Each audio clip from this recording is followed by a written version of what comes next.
Ele vai jogar ping-pong. Se quiser, vem jogar comigo, tá? E por que a estranheza primeira, né? Porque ele tem uma estranheza De primeira. início, sim. Claro, porque ele não, no mundo em que ele vive não tem representação do afeto homossexual. Ele vive num mundo que na Ainda é escola velado, é velado, não tem no livro didático, não aparece na TV, na novela. Na novela até tem aparecido nos últimos tempos. Mas ainda há muito pouca representação do afeto homossexual. Então, num primeiro momento, a criança vai estranhar Mas pra ele, mesmo. pra criança, foi muito mais fácil, eu tô vendo aqui pelos depoimentos. Assimilar. E muita gente dizendo aqui, se é criança, já chegou a essa conclusão e aceitou... E ainda vai jogar ping-pong depois, por que o adulto não entende? Então vai jogar ping-pong, né? Oi. A criança ali no momento é desprovida de preconceito, ela está se formando ainda. E até eu tenho um exemplo, na minha família, foi uma pessoa, uma das mais importantes para mim, para minha formação, para os meus irmãos, que é o irmão da minha mãe, ele faleceu ano passado, ele era homossexual e ele sofreu muito, muito, porque o meu avô era um homem muito conservador e ele não podia se expressar, ele não podia viver de fato a homossexualidade dele, tanto que na juventude mesmo ele quis sair, foi morar fora, sofreu muito, ele foi espancado, já sofreu violência verbal. Sofreu muito por assumir uma coisa na época dele que era difícil, inclusive, as pessoas assumirem, na década de 60, 70. Não se falava. Ele assumiu isso, arcou com esse peso, nunca pôde conversar dentro do lar a respeito desse assunto, embora sempre tivesse o apoio dos sobrinhos, todos, né, das irmãs, dos irmãos. E o que eu posso concluir dessa história é que, até um aviso, assim, para os pais, quando vocês percebem esses sinais nos filhos, porque não é uma opção assim, quer dizer, ele vive, ele nasce assim, entendeu? E como o Jean falou, isso é desde pequeno, sabe, a pessoa não se torna, a pessoa é. Então, assim, respeitem, porque se não há respeito, aí há opressão, a desconfiança, isso gera revolta, isso gera violência, isso gera depressão. Então, a melhor forma é lidar com essa sexualidade de cabeça aberta, não querendo transformar o seu filho numa coisa que ele não é, porque ele nasceu assim. Então, você tem que dar liberdade para ele poder voar e seguir o caminho dele. Você falou que aconteceu na década de 60. A gente vai apresentar aqui a história de uma mulher, de uma mãe que soube pela filha, da homossexualidade dessa filha, há 22 anos. E ainda era muito difícil para ela enfrentar, entender, compreender. E ela dá um depoimento muito emocionante sobre esse momento. Acho que vale a gente ouvir e depois a gente conversar. Vamos lá. Eu tenho muito orgulho da minha família. Eu tenho 7 filhos, 6 homens e uma menina, e 7 netos. O meu 7º filho, que é gay, ele é muito amigo dos irmãos. Eu via que ele não arrumava namorada e já estava com 19 anos. Eu falei com ele brincando, perguntei se ele não gostava de mulher. E ele respondeu não gosto. E eu fiquei perplexa. Eu nunca imaginei nada, porque não me passava pela cabeça essa possibilidade. Quando a ficha caiu, né, eu fiquei algum tempo negando, falando que era uma confusão, que ele devia fazer terapia. Depois de um ano de discussão com ele, eu cheguei à conclusão que ele realmente era gay. Aí eu fui tratar de aceitar meu filho, porque eu amo meu filho, né? E foi num processo de aceitação difícil, porque há mais de 20 anos não se falava no assunto, né? Não tinha na televisão, não tinha no jornal, não tinha em lugar nenhum.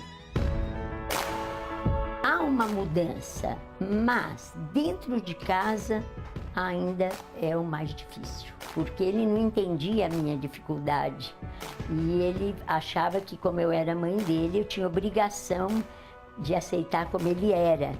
Só depois de 5 anos é que eu falei, é meu filho como os outros, eu amo como ele é e quero que ele seja muito feliz. Ele foi entendendo isso, nós fomos nos aproximando e hoje nós somos grandes amigos, como eu sou de todos os meus filhos, graças a Deus. Hoje, sabe, é uma coisa normal para mim, um é hétero, o outro é gay, eu quero que eles sejam boas pessoas, homens de caráter, né, que tenham valor.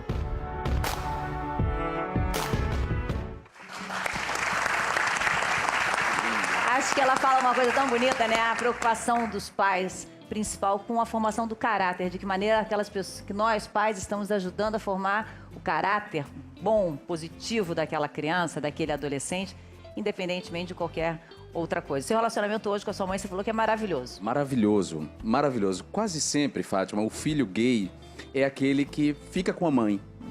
Porque os filhos héteros têm as suas esposas, as esposas estabelecem uma concorrência com a sogra, e o genro não. O namorado do filho ou o esposo do filho não tem essa concorrência, então o casal quase sempre se aproxima. Ou o filho solteiro ou o casal sempre se aproxima mais da mãe. Eu achei interessante ela falar essa questão da família, né? Se uma criança... Eu te falei que o primeiro insulto que eu vi na vida, eu tinha 6 anos. Eu não tinha ideia do que era ser homossexual, né? Era só uma expressão de gênero. Eu gostava das coisas de menina. Mas um menino negro que sofre um insulto racista, quando ele volta para casa, ele é acolhido por uma família de iguais. Um menino judeu que ouve um insulto racista, quando volta para casa, é acolhido por uma família de iguais. Uma criança como eu, e outros tantos, o Maico e todos nós, quando ouvimos um insulto, a gente volta para casa e quando a gente conta, a gente ouve mais insulto muitas vezes. A gente é reprimido naquilo. Então, a família não é um lugar de acolhimento. Quer dizer, muita coisa tem mudado, né, de lá para cá. E eu espero que essa marcha não pare de mudança. Mas ainda no Brasil profundo, né, nos interiores, muitos gays ainda sofrem. E como é que você acha que isso vai mudar? Porque eu tenho recebido aqui muita gente dizendo, muitas mensagens de pessoas dizendo que encaram com naturalidade, mas tem o outro lado também, que muita gente que não concorda, que acha que não é natural, que é artificial. Como é que você acha que... Deixa eu só dizer que a dona Edith, que a gente mostrou ali, ela também foi, quando ela teve esse primeiro baque, digamos assim, ela foi estudar, ela se tornou uma especialista em estudos sobre diversidade sexual e ela fundou uma ONG chamada GPH, que eu acho importante a gente divulgar, que é um grupo de apoio a pais de homossexuais, porque ela entende que para ela foi difícil, então que ela gostaria de ajudar outras pessoas a passarem por isso. Agora... A dona Edith tem 7 filhos, se não me engano, não foi isso que ela falou? 7. 7 filhos. 7 filhos, ela tem um filho homossexual. Eu acho arrogante alguém dizer pra mim, pro filho dela, pra Michael, que o que a gente vive não é natural. É muito arrogante, somos nós que sentimos.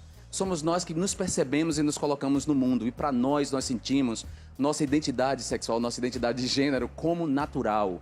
Ninguém pode dizer que isso é artificial, que isso é adquirido, porque eu venho de uma família de 6 irmãos. Entendeu? E se fosse adquirido, todos os meus irmãos seriam gays. E eles não são todos gays, certo? Eu tenho até um irmão, meu terceiro irmão é gay também. Mas os meus outros irmãos são héteros. Agora, Jean, além disso, tem uma outra coisa. Você falou que gostava de ler, de escrever, de brincar com bonecas. Quantos outros meninos fazem também exatamente isso, mas não são gays? Exatamente. Quantos outros meninos são muitas vezes até estimulados pela própria mãe a brincar um pouquinho com a irmã? Eu conheço famílias de terem vestido meninos com roupas de menina, numa brincadeira e tudo. E aquele menino não é gay. Porque a gente tem que separar a expressão de gênero da orientação sexual, né? Expressão de gênero é uma coisa. Quase sempre o insulto contra a homossexualidade começa com essa expressão de gênero. A identificação do menino com as coisas de menina e da menina com as coisas de menino. A orientação sexual é o desejo, é o afeto, que aí começa a aflorar na adolescência. Aí fica claro pra gente a questão da orientação. Mas não necessariamente o menino que gosta de brincar de boneca aos 6 anos vai ser homossexual. Não, exatamente. A gente está aqui com a Estela de Freitas, olha, ela é de Novo Hamburgo, Rio Grande do Sul. Ela está com a filha Bruna, de 23 anos, né? Que contou para você, né, que era homossexual. Como é que você reagiu, como é que você recebeu, Estela? Bom, foi muito difícil, né? Já fazem 5 anos. E eu acho que representa aqui uma grande maioria de pais, né? Numa faixa etária aí que ainda se surpreende, né? Me surpreendi muito. E se criou-se um abismo entre nós duas, na verdade, né? Porque naquele momento em que ela chegou para mim e disse: mãe, eu sou gay, eu olhei para ele e a impressão que eu tinha é que eu desconhecia a filha que eu tive até então.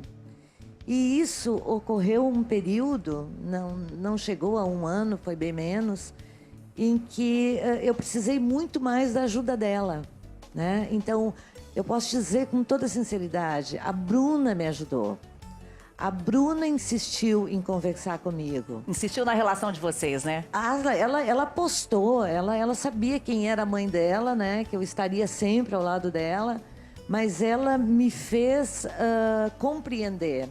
E é talvez uma das coisas que eu sinto que hoje muitos que entram em contato com a gente através do próprio documentário que a Bruna dirigiu, que pedem ajuda, né? Eu pareço assim um exemplo de mãe. Eu não fui um exemplo de mãe na época.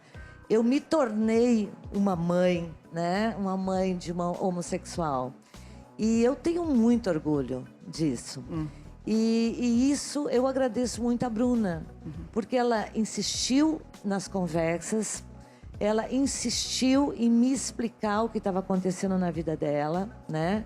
E eu fiz o que eu acho que todo pai e mãe deve fazer neste momento, que é abrir o coração e procurar entender o que realmente está acontecendo com o filho, né? Porque eu fui pega de surpresa, mas tem muitos pais e muitas mães que acompanham durante a infância algumas tendências que o próprio filho vai mostrando. Alguns sinais. Exatamente, alguns sinais. Você nunca tinha percebido nenhum A sinal. Bruna não mostrou nada. Ela era uma Bruna. feminina, né? Mais ou menos, Bruna. A Bruna Ela me discorda. enganou bem. Bruna, me diga uma coisa. Você sofria com esse segredo? Não, porque eu fui me descobrir justamente na adolescência. Na infância, eu era uma criança que gostava de brincar de bola e era mais amiga dos meninos do que das meninas.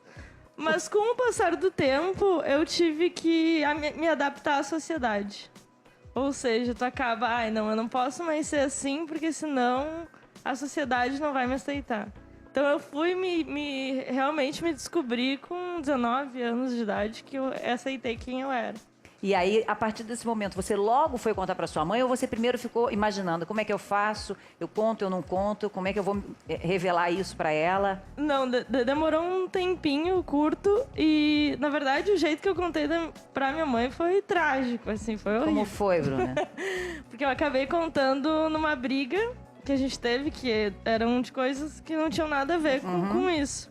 Mas acabei jogando esse fato. Então foi terrível, né? Minha mãe queria me matar. Minha avó ganhou um infarto na hora que eu contei.